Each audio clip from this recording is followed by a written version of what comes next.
الشيطان اللعين الرجيم بسم الله الرحمن الرحيم الحمد لله رب العالمين الصلاة والسلام على أشرف الأنبياء والمرسلين وعلى آله طيبين الطاهرين المعصومين الذين أذهب الله عنهم الرجس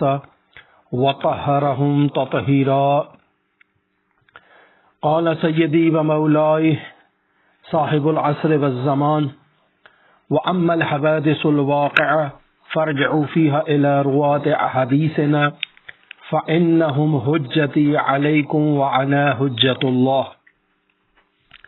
ہماری آپ کے ساتھ گفتگو حضرت امام خمینی رحمۃ اللہ علیہ کی کتاب ولایت فقیہ کے موضوع پر جاری ہے. ہم اس کتاب سے آپ کی خدمت میں یہ بیان کر رہے ہیں کہ عصر غیبت کبریٰ میں اسلامی طرز حکومت کیا ہونا چاہیے. امام خمینی رحمۃ اللہ علیہ نے اس سوال کے جواب میں ولایت فقیہ کا ایک نظریہ پیش کیا ہے اور اس نظریے کے مطابق عصر غیبت کبریٰ میں اسلامی احکام، خداوند متعال کے احکام، رسول خدا صلی اللہ علیہ وآلہ وسلم کی ریاست مدینہ میں رائج شدہ احکام جاری ہونے چاہیے اور ان احکام کو جاری کرنے کے لیے ایک فقیہ عادل کا ہونا ضروری ہے کہ جو باقاعدہ اسلامی ریاست کے ایک سیٹ اپ کی قیادت کرے.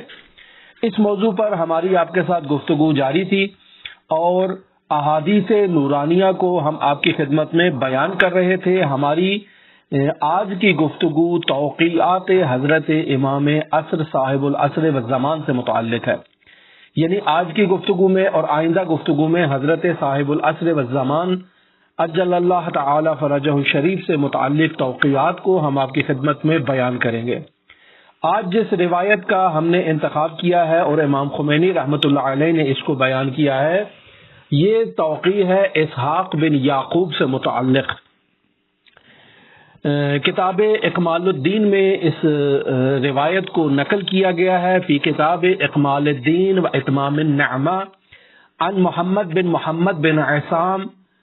عن محمد بن یعقوب عن اسحاق بن یعقوب قال سألت محمد بن عثمان العمری ان یوصل لی کتابا قد سألت فیہ عن مسائل اشکلت علی. سوال کچھ اس طرح سے ہے کہ اسحاق بن یعقوب جو ہیں وہ حضرت صاحب العصر والزمان کی خدمت میں 3 عدد خطوط لکھتے ہیں اور ان خطوط میں وہ اپنی مشکلات کا ذکر کرتے ہیں کہ روزمرہ زندگی میں ہمیں ان مسائل کا سامنا ہے، آپ ہماری رہنمائی فرمائیے کہ ان مسائل میں ہم کیا کریں. تو یہاں پر حضرت صاحب العصر والزمان اسحاق بن یعقوب کو باقاعدہ جواب دیتے ہیں. فوردت توقیع بخط مولانا صاحب الزمان. حضرت امام عصر اجل اللہ تعالی فرجہ الشریف کے خط مبارک سے ایک تحریر اسحاق بن یعقوب کے سپرد کی جاتی ہے عثمان بن عمری کی جانب سے. اس میں حضرت فرماتے ہیں اما ما سألت عنہ ارشدک اللہ وثبتک الی ان قال. حضرت امام زمان اجل اللہ تعالی فرجہ شریف اس توقیع میں اسحاق بن یعقوب سے کہتے ہیں کہ اما ما سألت عنہ، کہ جن مسائل کے بارے میں، جن مشکلات کے بارے میں آپ نے سوال کیا ہے، خداوند متعال آپ کو ثابت قدم رکھے اور خداوند متعال آپ کی ہدایت کرے.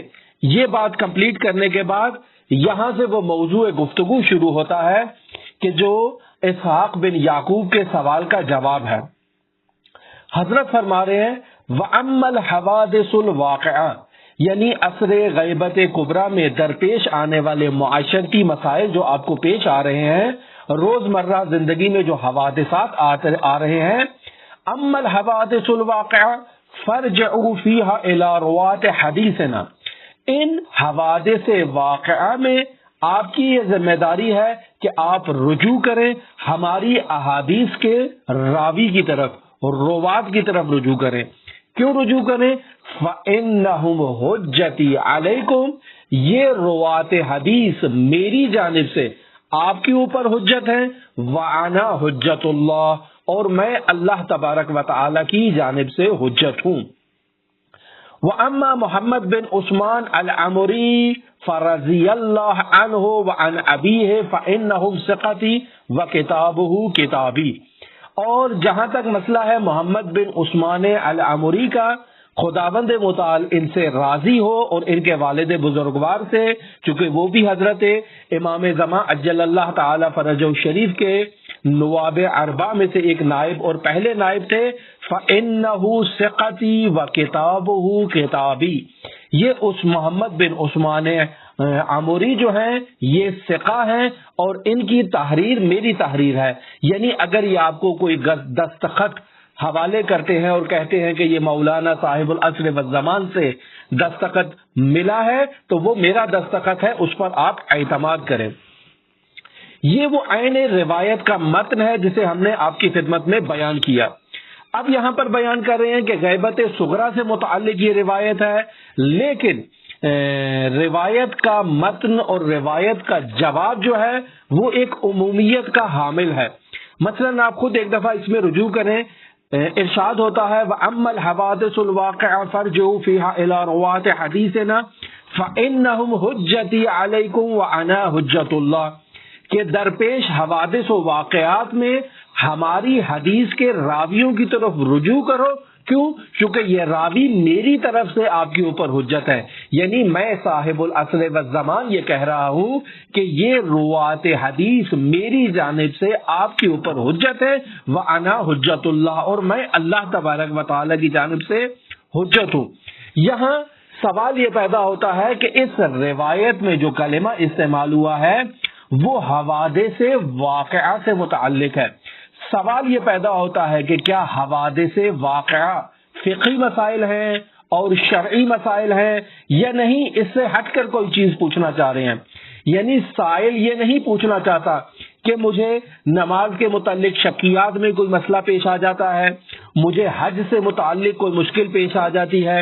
مجھے صوم سے متعلق کوئی مشکل پیش آتی ہے، یا زکوٰۃ و خمس و جہاد وغیرہ وغیرہ جیسے مسائل سے متعلق مشکلات پیش آتی ہیں، تو آپ مجھے بتائیں کہ میں ان مشکلات کے حل کے لیے کیا کروں۔ یہاں سائل فقہی اور شرعی مسائل کے بارے میں سوال نہیں کرنا چاہتا ہے۔ آپ یقینی بات ہے پوچھیں گے کہ کیوں وہ فقہی مسائل کے بارے میں سوال نہیں کرنا چاہتا؟ کیونکہ یہ مسلمات شیعہ میں سے ہے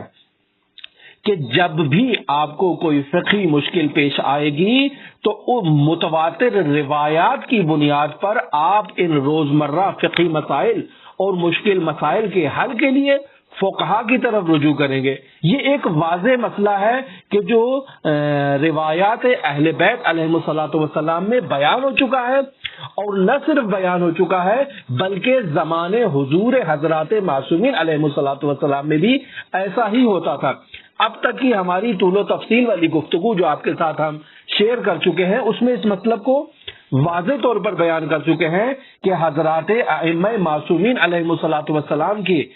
زمان حضور میں بھی حضرات ائمہ معصومین بلاد اسلامی کے تمام نقاط پر آنے واحد میں پہنچ کر لوگوں کی فقہی مشکلات کو حل نہیں کیا کرتے تھے، بلکہ جو افراد دور و دراز کے سفر کر کے حضرات ائمہ معصومین علیہ الصلوۃ والسلام کے محضر میں شرف یاب ہوتے، اور اس زمانے میں بھی حضرات ائمہ معصومین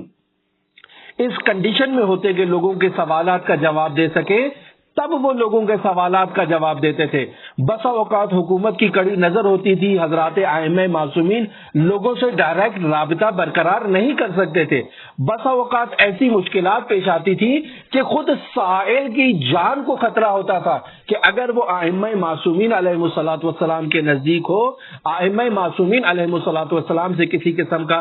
سوال کر لے تو اس کی زندگی کو خطرہ ہے۔ لہذا ائمہ معصومین علیہ الصلوۃ والسلام ہر سائل کا جواب نہیں دیا کرتے تھے، بلکہ اسے ٹال دیا کرتے تھے، اس کو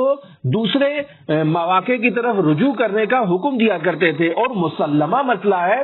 کہ حضرات ائمہ معصومین علیہ الصلوۃ والسلام نے جن شاگردوں کی تربیت کی، ان شاگردوں کی تربیت کا باقاعدہ ہدف یہی تھا تاکہ یہ اسلامی ریاست کے دور دراز نقاط میں جائیں اور وہاں جا کر لوگوں کو اسلامی معارف سے آگاہ کریں، اسلامی تعلیمات سے آگاہ کریں، اور جیسے ہی ان کو لوگوں کو کوئی مشکل پیش آئے تو یہ ان کی مشکلات کو حل کریں، انہیں ان کے سوالات کا جواب دیں۔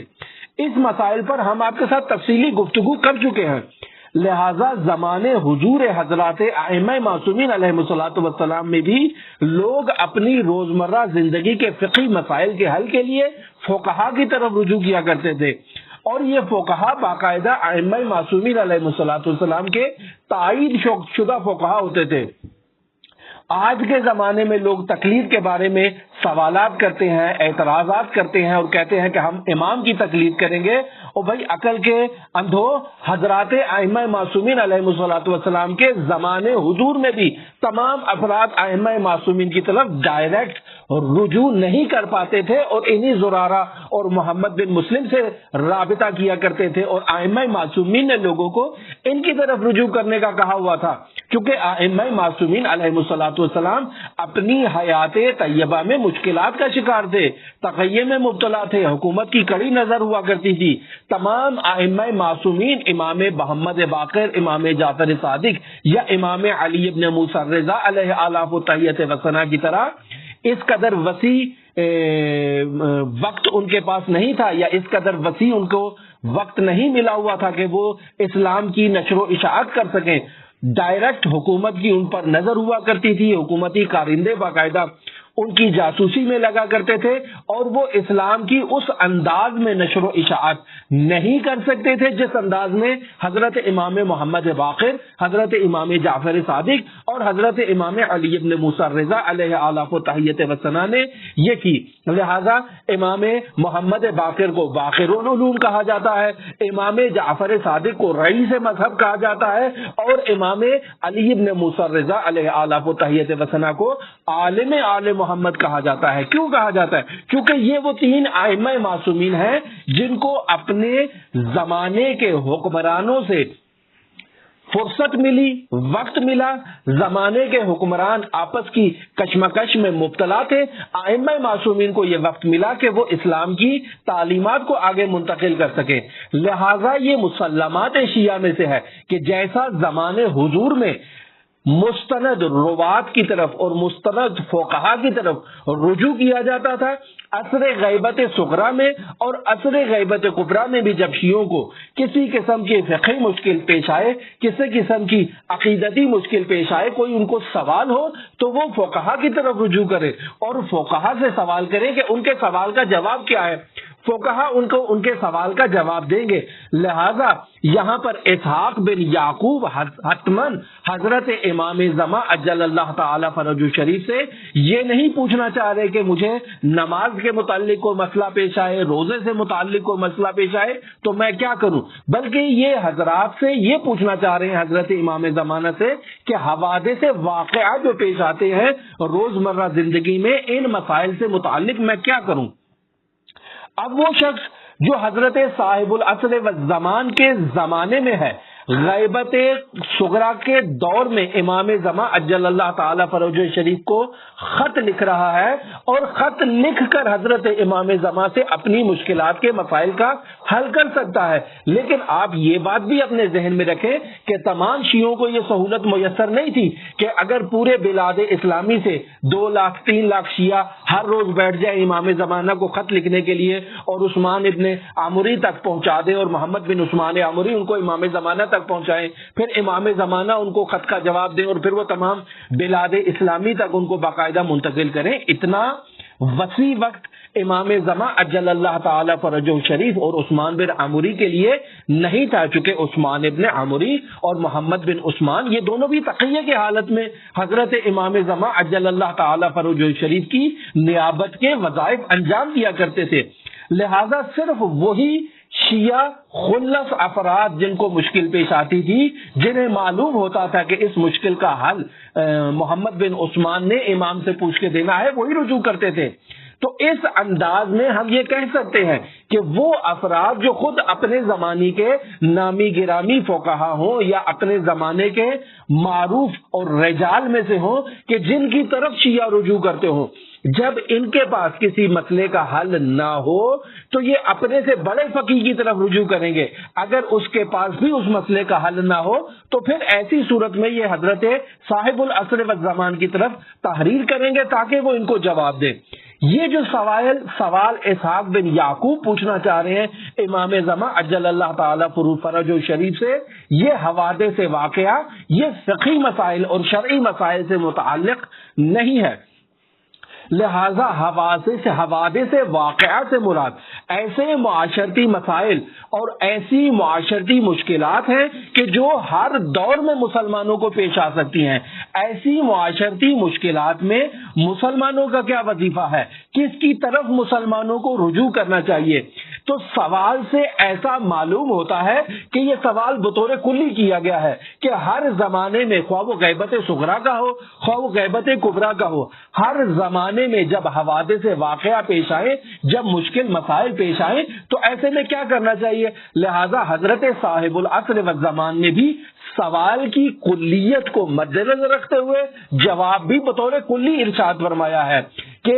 ایسے فقہا کی طرف رجوع کیا جائے جو ہماری احادیث کو نقل کرتے ہیں، فَإِنَّهُمْ حُجَّتِي عَلَيْكُمْ، کیوں؟ کیونکہ یہ فقہا میری جانب سے آپ لوگوں کے لیے حجت ہے، وَأَنَا حُجَّتُ اللَّهِ، اور میں اللہ تبارک و تعالیٰ کی جانب سے حجت ہوں۔ اب یہاں یہ سوال بھی پیدا ہو رہا ہے کہ امام زمان عجل اللہ تعالی فرجہ شریف جو فقہا کے لیے فرما رہے ہیں کہ فَإِنَّهُمْ حُجَّتِي عَلَيْكُمْ، یہ میری جانب سے آپ لوگوں کے لیے حجت ہے، تو سوال یہ پیدا ہوتا ہے کہ حجتی علیکم سے کیا مراد ہے؟ اور پھر یہاں پر جو کہا گیا ہے کہ میں اللہ کی جانب سے آپ لوگوں کے لیے حجت ہوں، اس سے کیا مراد ہے؟ کیا اس سے مراد یہی ہے کہ جب ہم کہتے ہیں کہ خبر واحد حجت ہے تو وہاں پر جب ہم حجت کی بات کر رہے ہیں تو یہ جو امام زمان عجل اللہ تعالی فرجہ شریف فرماتے ہیں کہ فَإِنَّهُ حُجَّتِي عَلَيْكُمْ، یہ حجت وہی خبر واحد والا حجت ہے، یعنی اگر زرارہ ایک روایت کو نقل کرتا ہے اور وہ روایت حجت قرار پاتی ہے تو یہاں بھی اس حجت سے مراد وہی حجت ہے۔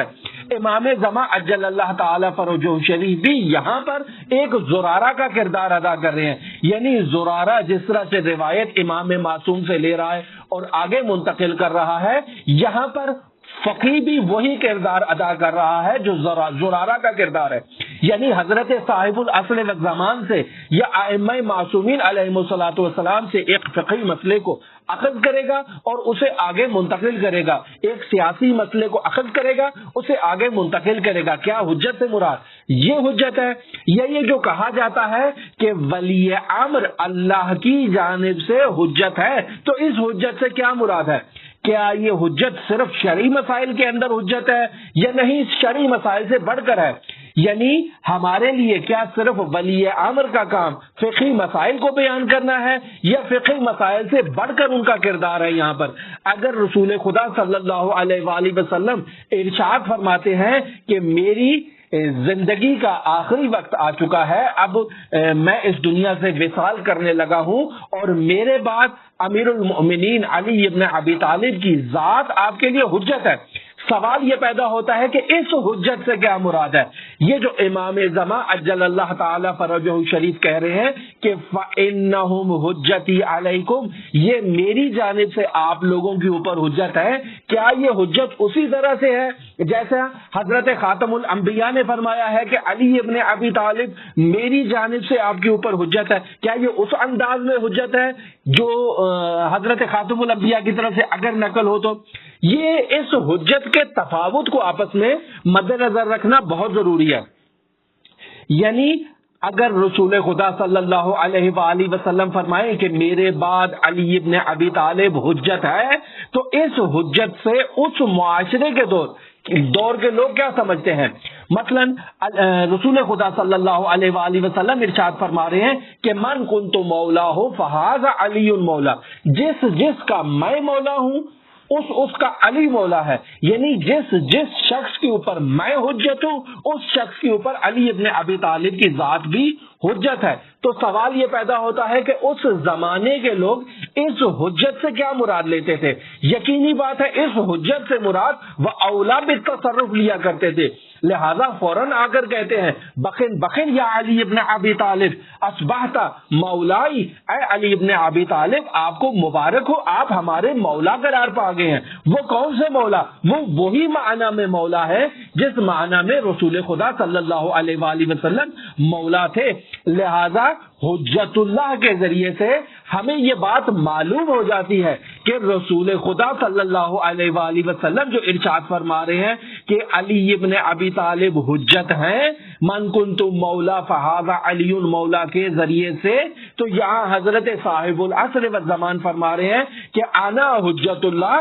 تو یہاں معلوم یہ ہو رہا ہے کہ وہ حجت جو مولا الموحدین علی ابن ابی طالب کی ذات ہے، عین وہی حجت حضرت صاحب العصر والزمان کی ذات ہے، اور دونوں کی حجیت میں کوئی تفاوت نہیں ہے۔ منتہا فقہا کی حجیت جو ہے وہ حضرت صاحب العصر والزمان کی جانب سے ہے۔ لہذا یہاں پر حجت اللہ سے یہ مطلب ہے کہ جیسے خداوند متعال نے تمام امور اور تمام کام اور تمام چیزیں حضرت رسول خدا صلی اللہ علیہ وآلہ وسلم کے سپرد کر رکھی ہیں، یعنی رسول خدا صلی اللہ علیہ وآلہ وسلم کا فعل حجت، رسول خدا صلی اللہ علیہ وآلہ وسلم کا قول حجت، رسول خدا صلی اللہ علیہ وآلہ وسلم کا کسی کے قول اور فعل کے اوپر رضامندی اظہار کرنا یعنی تقریر رسول خدا صلی اللہ علیہ وآلہ وسلم، یہ بھی حجت۔ اور جو کوئی بھی شخص رسول خدا صلی اللہ علیہ وآلہ وسلم کے قول فعل تقریر سے تخلف کرے گا، قیامت کے دن خداوند متعال اس شخص سے مواخذہ کرے گا کہ تمہارے پاس قول رسول موجود تھا، تمہارے پاس فعل رسول موجود تھا، تمہارے پاس تقریر رسول موجود تھی، تو اب بتاؤ تم نے قول رسول، فعل رسول اور تقریر رسول سے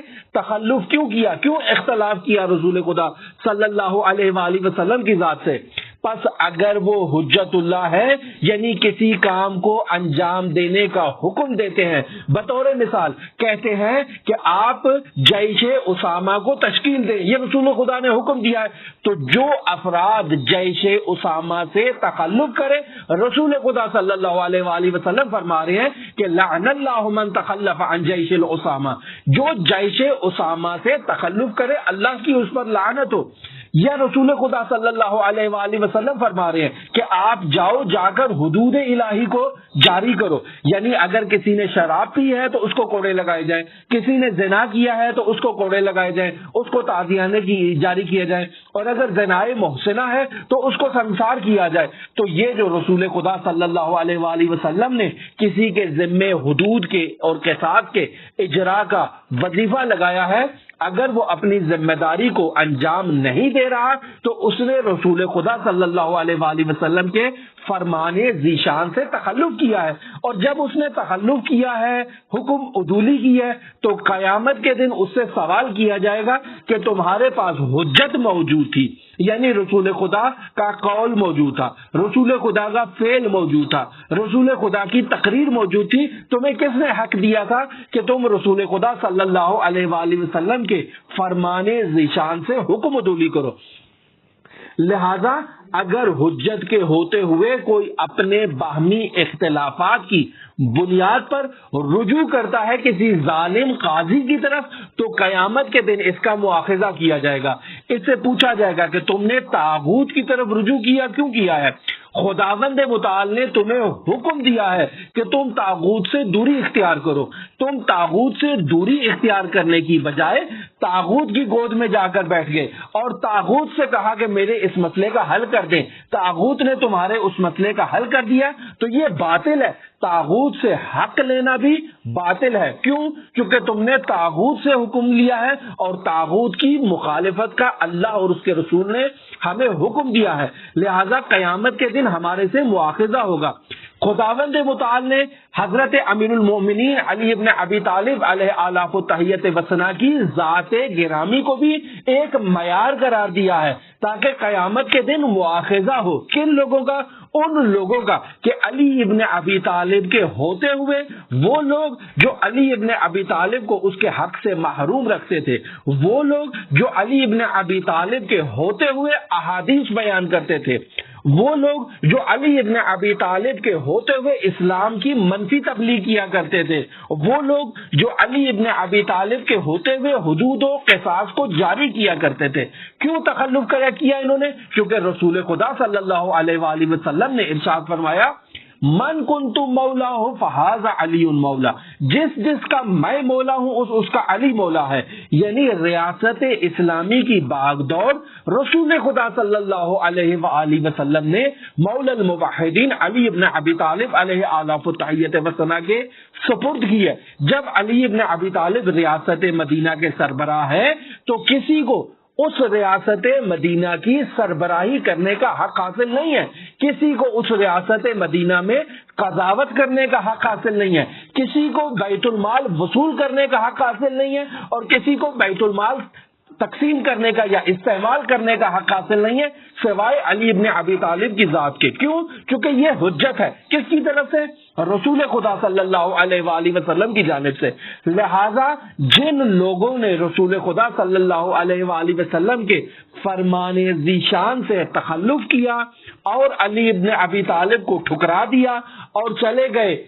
بنی امیہ کی طرف، چلے گئے بنی عباس کی طرف، تو ایسے افراد سے مواخذہ کیا جائے گا۔ کیوں؟ کیونکہ علی ابن ابی طالب نے اپنا جانشین حضرت امام حسن مجتبی کو مقرر فرمایا، حضرت امام حسن مجتبی نے اپنا جانشین حضرت امام حسین شہید کربلا کو مقرر فرمایا، حضرت امام حسین شہید کربلا نے اپنا جانشین امام زین العابدین کو مقرر فرمایا، امام علی زین العابدین نے اپنا جانشین امام محمد باقر کو مقرر فرمایا، امام محمد باقر نے اپنا جانشین امام جعفر صادق کو مقرر فرمایا، اور اسی طرح یہ سلسلہ امام حسن عسکری تک پہنچا اور امام حسن عسکری نے اپنا جانشین حضرت صاحب العصر والزمان کو مقرر فرمایا، اور یہ سب تقرریاں خداوند متعال کے حکم کے مطابق ہوئی۔ لہذا یہ تمام کی تمام ہستیاں حجت الہی ہیں، اور جو شخص بھی ان حجج الہی سے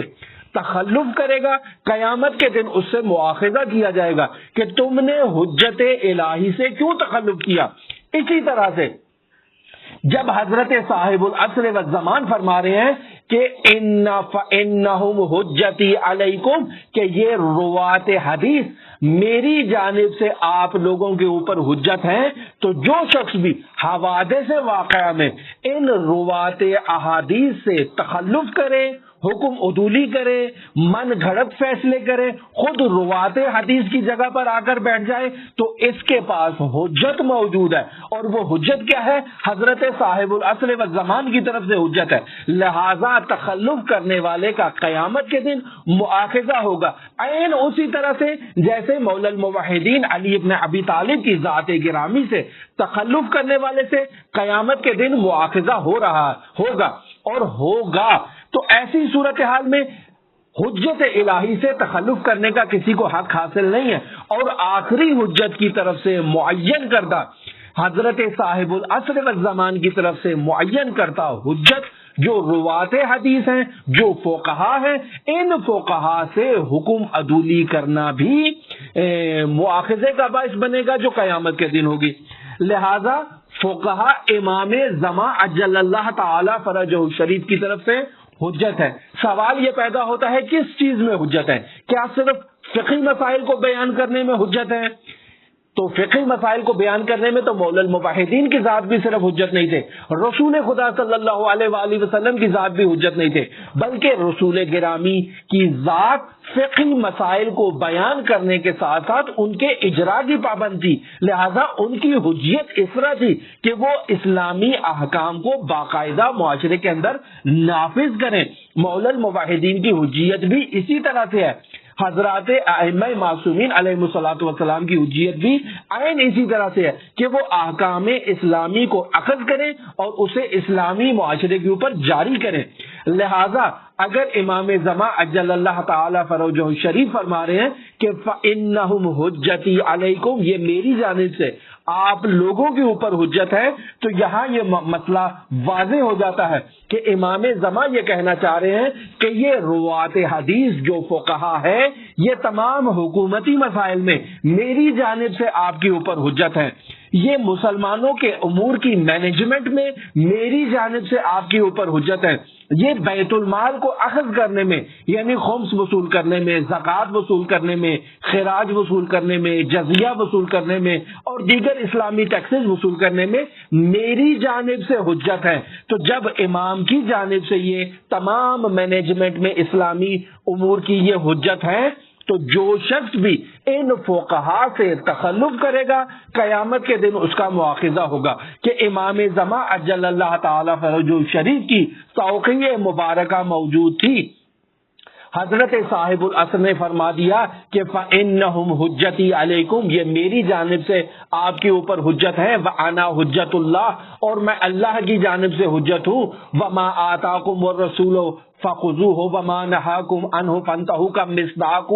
جو کچھ بھی میں تمہیں دے رہا ہوں اسے لے لینا تمہاری ذمہ داری ہے، اور جس چیز سے منع کر رہا ہوں اس سے منع ہونا تمہاری ذمہ داری ہے۔ کیوں؟ چونکہ میں رسول خدا صلی اللہ علیہ وآلہ وسلم کا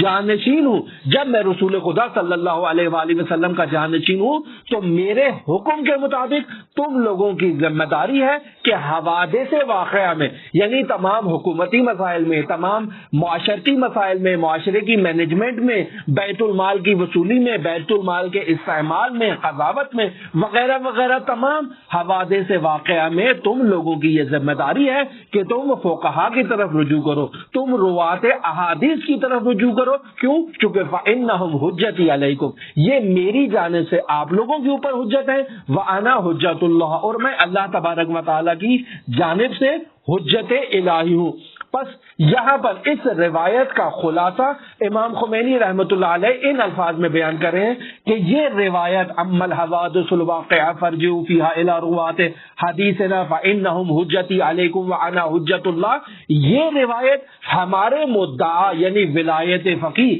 یعنی عصر غیبت کبریٰ میں فقیہ جامع الشرائط اور فقیہ عادل کی حکومت کی طرف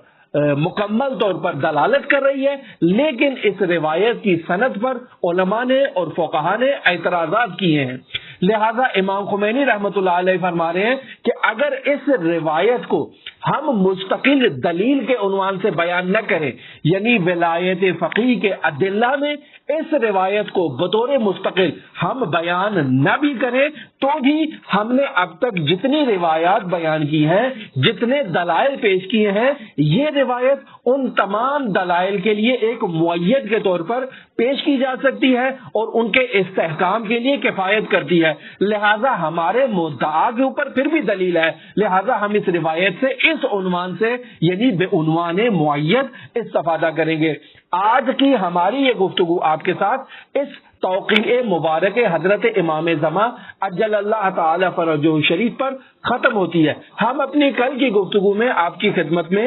مقبولہ عمر ابن حنظلہ بیان کریں گے کہ جس روایت میں عمر ابن حنظلہ جو ہیں وہ باقاعدہ حضرت صادق آل محمد سے مسائل کو دریافت کر رہے ہیں اور حضرت صادق آل محمد انہیں اس کا جواب دے رہے ہیں۔ جو ولایت فقیہ کے باب میں اکثر فقہا نے اس روایت مقبولہ ابن عمر حنظلہ سے استفادہ کیا ہے اور اسی روایت کو باقاعدہ دلیل کے طور پر شمار کیا ہے۔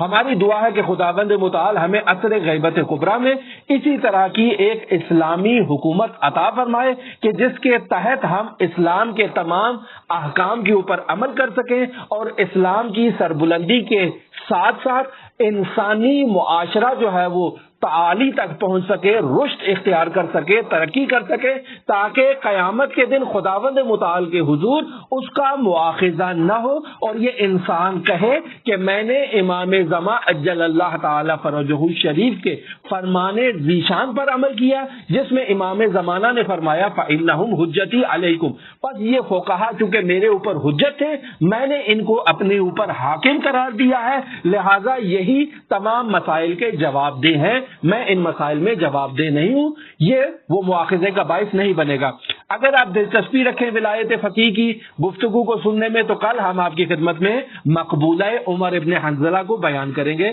ہمارے ساتھ رہیے گا۔ اللہم صلی علی محمد و آل محمد وعجل فرج قائم آل محمد۔